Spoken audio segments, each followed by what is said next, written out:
पहले का second part है 5 पेंसिल और 7 कलमों का मूल्य 50 रुपये है, जबकि 7 पेंसिल और 5 कलमों का कुल मूल्य 46 रुपये है। एक पेंसिल का मूल्य और एक कलम का मूल्य ज्ञात कीजिए। तो माना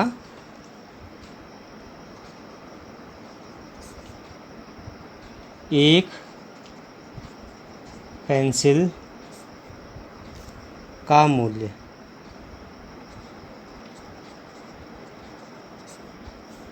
बराबर x रुपये, तो 5 पेंसिल का मूल्य कितना हो जाएगा? एक एक नियम से हो जाएगा, एक का x है तो 5 का कितना हो जाएगा? 5x। माना एक कलम का मूल्य y रुपये है, तो 7 कलमों का मूल्य कितना हो जाएगा? 7y। अब इनका कुल मूल्य किसका? 5 पेंसिल और 7 कलम। 5 पेंसिल प्लस 7 कलम का मूल्य ये दे रखा है आपको 50 रुपये। तो 5x प्लस 7y बराबर 50। अब पुनः ये कहा है कि 7 पेंसिल प्लस 5 कलम का मूल्य ये हमें गिवन है 49 रुपीज़। ठीक है, तो ये हो जाएगा एक कलम का x है तो 7 का कितना हो जाएगा? 7x। एक कलम का मूल्य y रुपये है तो 5 का कितना होगा? 5y, तो ये हो जाएगा 49। समीकरण नंबर 2। इस तरह से हमारे पास 2 बीजगणितीय समीकरण प्राप्त हो गए हैं। अब इनका हमने ग्राफीय विधि से वैल्यू फाइंड आउट करनी है। तो ग्राफीय विधि से वैल्यू फाइंड आउट करने के लिए हम समीकरण 1 को पहले ले लेते हैं। समीकरण 1 से आप देख रहे हैं 5x प्लस 7y बराबर 50, तो 5x बराबर लिख सकते हैं 50 माइनस 7y, x बराबर 50 माइनस 7y बटे 5। x बराबर 50 माइनस 7y बटे 5। ठीक है, इससे हमें x और y का मान निकालना है। अब देखते हैं जब y बराबर हम इसमें 5 रख देते हैं तो x बराबर हो जाएगा 50 माइनस 7 गुणा गया 5 बटे 5। तो 50 माइनस 5 सता 35 बटे 5, तो कितना प्राप्त हो रहा है आपको? 15 बटे 5 मीन्स 3। तो बिंदु क्या प्राप्त हुए? बिंदु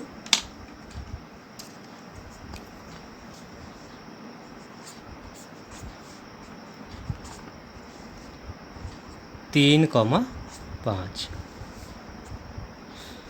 जब y बराबर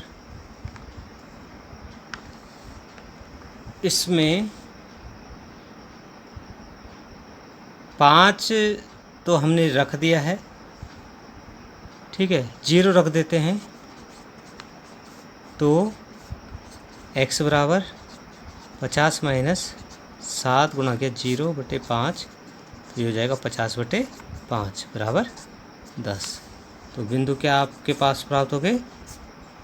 बिंदु आगे 10,0। ये आपके पास बिंदु आ गए। ठीक है, अब इन बिंदुओं को ग्राफ पेपर में रखते हैं। अब समीकरण 2 देखिए, 7x प्लस 5y बराबर 46 था, तो इससे हम 5y बराबर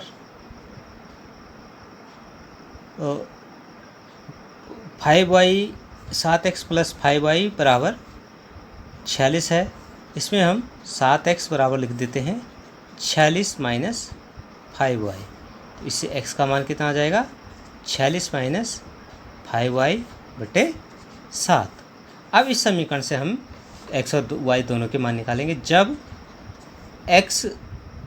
y बराबर हम 5 रखते हैं तो x बराबर आ जाएगा 46 माइनस 5 गुणा गया 5, तो 46 माइनस 25/7, तो ये हो गया 21/7 मीन्स 3। इसका मान आ गया 3। और जब y बराबर, अब y बराबर हम यहाँ पे ऐसी संख्या लें जिससे कि आसानी से ये वैल्यू प्राप्त हो जाए, तो 12 रख देते हैं, तो x बराबर हो जाएगा 46 माइनस 5 गुणा गया 12/7, तो हो गया 46 माइनस 12×5 = 60, तो ये बचता है आपके पास -14, तो हो गया -2। तो बिंदु क्या प्राप्त हुए आपके पास? तो बिंदु आपके पास प्राप्त हुए हैं, एक तो हो गया 3,5, और दूसरा क्या प्राप्त हुआ है आपके पास? -2,12। ये बिंदु आपके पास प्राप्त हुए। यहाँ पे हमें समीकरण 1 से प्राप्त बिंदु हैं 3,5 और 10,0, और समीकरण 2 से प्राप्त बिंदु हैं 3,5 -2,12। अब इसको हम देखते हैं ग्राफ पेपर पे। देखिए ग्राफ पेपर मैंने खींच लिया है। पहला बिंदु जो है 3,5 है ए, ठीक है, और दूसरा बिंदु है -2,12। तो 3 यहाँ से जाएगा 5 तक जाएगा, तो पहला बिंदु हो गया।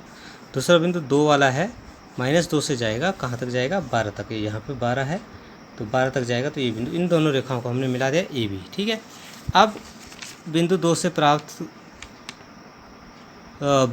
समीकरण 1 से प्राप्त बिंदु को लिख देते हैं। 3,5 तो ये है 10,0। 10,0 कहाँ पे होगा? 10,0, ये एक बिंदु यहाँ पे आ रहा है 10,0, ये है आपके पास सी, और ये बिंदु डी। अब इन दोनों बिंदुओं को हम आपस में मिला देते हैं। इन दोनों को आपस में जब हम मिलाते हैं तो ये देखिए 3,5 पे प्रतिच्छेद कर रही हैं दोनों रेखाएं, ठीक है।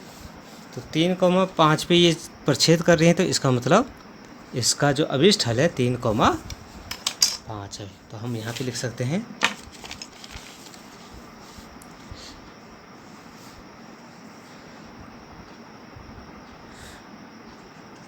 रेखा ए बी व सी डी बिंदु 3,5 पर प्रतिच्छेद करती है, अतः अभिष्ट हल 3,5 होगा। तो अभिष्ट हल क्या हो गया आपके पास? 3,5। इसका मतलब एक पेंसिल का मूल्य 3 रुपये, एक पेंसिल का मूल्य बराबर 3 रुपये, ठीक है। और एक कलम का मूल्य बराबर 5 रुपये। ये आपके पास उत्तर प्राप्त हो गया है। इस तरह से इन प्रश्नों को हम ग्राफ विधि से सॉल्व करेंगे। ये देखिए।